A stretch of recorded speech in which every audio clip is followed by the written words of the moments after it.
John 6, verse 5 and 6. Then Jesus lifted up his eyes, and seeing a great multitude coming toward him, he said to Philip, "Where shall we buy bread that these may eat?" But this he said to test him, for he himself knew what he would do. Imagining standing a crowd of thousands of people. The sun is beginning to go down. Everyone is tired. Everyone is hungry. There is no food. In John chapter 6, a massive crowd is following Jesus. They had seen the miracles. They had seen the healings. They wanted to see more. Jesus looks at the crowd and he asks Philip a question. Where shall we buy bread for all these people to eat? But the Bible says Jesus already knew what he was going to do. Philip start doing the math, calculating. He looks at the size of the crowd and immediately realized the problem. Even months of wages would not be enough to buy bread for everyone.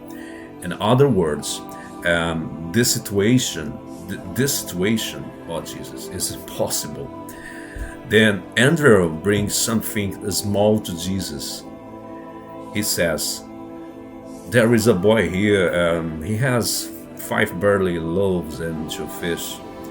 And then he said something that probably everyone in the moment was thinking, but what is that for so many people? 5 loaves, 5 loaves, Jesus, 2 fish, thousands of hungry people. It seems insignificant. It seems too small. But he is the beautiful part of the story. Jesus doesn't reject the small offering. He takes it. He tells the people to sit down on the grass. He takes the bread. He gives it thanks. And suddenly, the ordinary becomes extraordinary. Jesus begins to distribute the bread.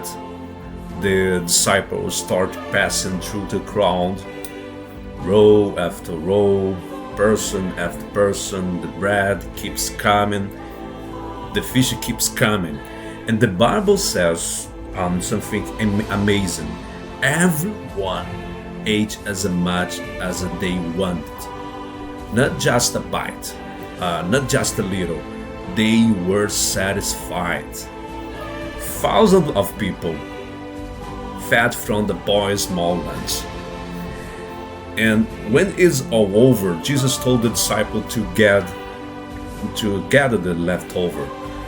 Do you know how many baskets that filled? 12 baskets. More food remained than what they start with. That is what's happening when something small is placed in the hands of Jesus.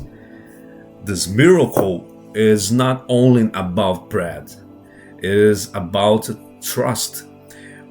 Sometimes we look at our lives and we think, what I have is too small. My resources are too limited. My faith is not enough. But this story reminds us of something powerful. Jesus does not ask for what we don't have. He simply asks for what we do have. And when we place even the smallest offering in his hands, he multiplies it. 5 loaves, 2 fish, thinking about that, a miracle that fed thousands, because in the hands of Jesus, small things become more than enough.